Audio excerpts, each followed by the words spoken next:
Bienvenido a tu programa Cápsulas Apostólicas con el apóstol Ahmed David.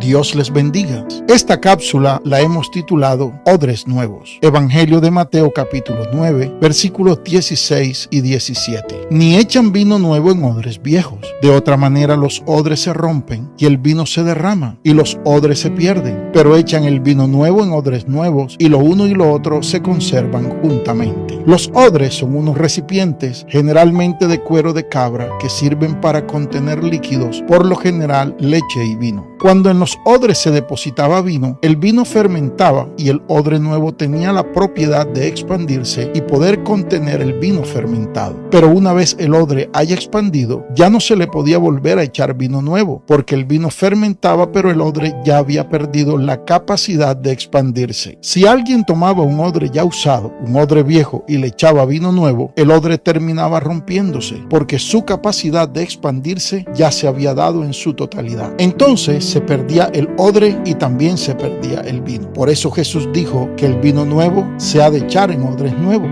Así se conserva tanto el odre como el vino. En este caso particular, Jesús estaba dándoles una lección a los fariseos y a los otros maestros y rabinos de Israel. Una dura lección, desde luego. Lo que Jesús les estaba diciendo era que ellos, con esa vieja naturaleza, no podían entender las cosas espirituales que Él traía del cielo. Dicho de otra manera, nuestro Señor les estaba diciendo que ellos eran unos odres viejos y no podían recibir el vino nuevo que Jesús estaba ministrando. Por eso los fariseos estaban estallando en ira, enojo y hasta querían matarlo. Nuestro Señor les estaba hablando de la vieja religión judía que ellos profesaban y el nuevo evangelio que les había enviado el Padre a través de su Hijo Jesucristo. El Señor Jesús les estaba diciendo que si ellos no se renovaban, no podrían participar de la gloria postrera que estaba frente a ellos. A otro hombre entendido en la ley, maestro en Israel llamado Nicodemo, Jesús le dijo: tienes que nacer de nuevo. Si no naces de nuevo, no entras en el reino de Dios. Cuando Jesús inicia su ministerio terrenal, encuentra un panorama propicio. Dios había estado en silencio durante 400 años. Durante todo este tiempo la gente no había escuchado a Dios. Acababa de salir a su ministerio el profeta Juan el Bautista, el cual anunció el arrepentimiento, el perdón de pecados y el bautismo en agua. Todo esto para reconciliar a los hombres con Dios. Pero la gente de esa época había perdido la espiritualidad, se habían vuelto carnales y estaban alejados de Dios. De tal manera que cuando Jesús aparece en el escenario, la gente no logra reconocerlo porque se habían convertido en odres viejos. Y al llegar Jesús con un vino nuevo, no podían contener en su interior la unción que Jesús traía. Jesús sanó a los enfermos, libertó a los cautivos, resucitó muertos, perdonó pecados, pero los fariseos, los maestros de Israel y los sacerdotes no podían entender qué era esto porque habían perdido la frescura de Dios. Desde el Antiguo Testamento, Dios había determinado que los sacerdotes debían llevar una túnica externa y en cada uno de sus 4 bordes debían llevar una borla. Una borla es como una bellota, como las que usaban las mujeres para colocarse polvo en el cuerpo, o como las moñas con las que se sujetan las cortinas, los cuales tienen un nudo con amarre arriba y abajo llevan tiras o flecos.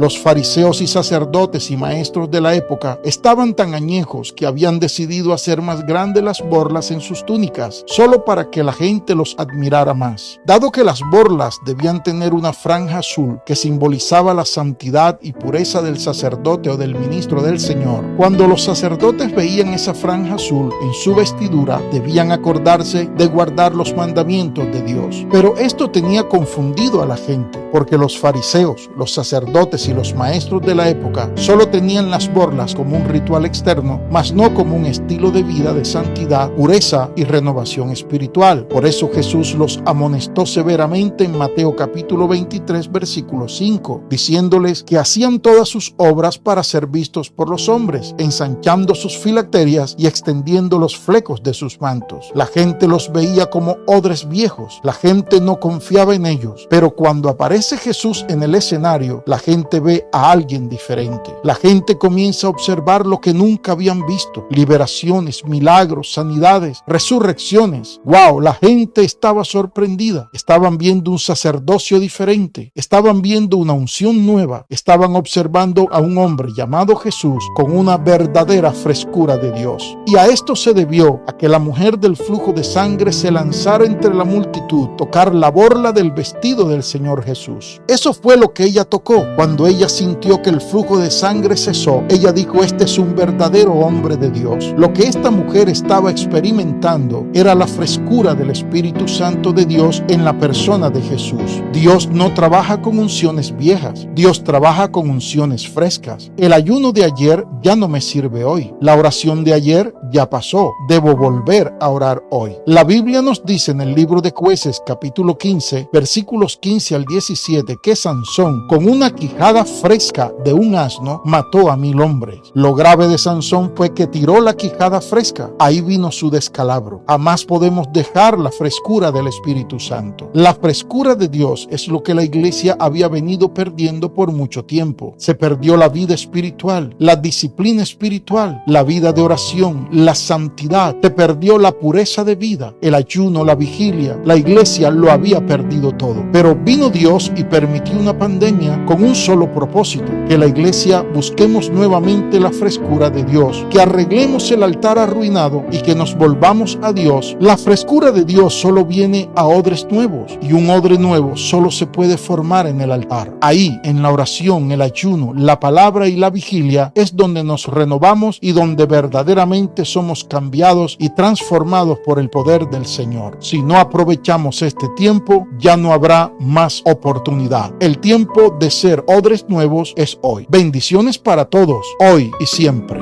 Comparte este mensaje con tu familia y amigos y no olvides seguirnos en nuestras redes sociales, @lavidverdadera iglesia y @apostolamed, y en nuestro canal de YouTube.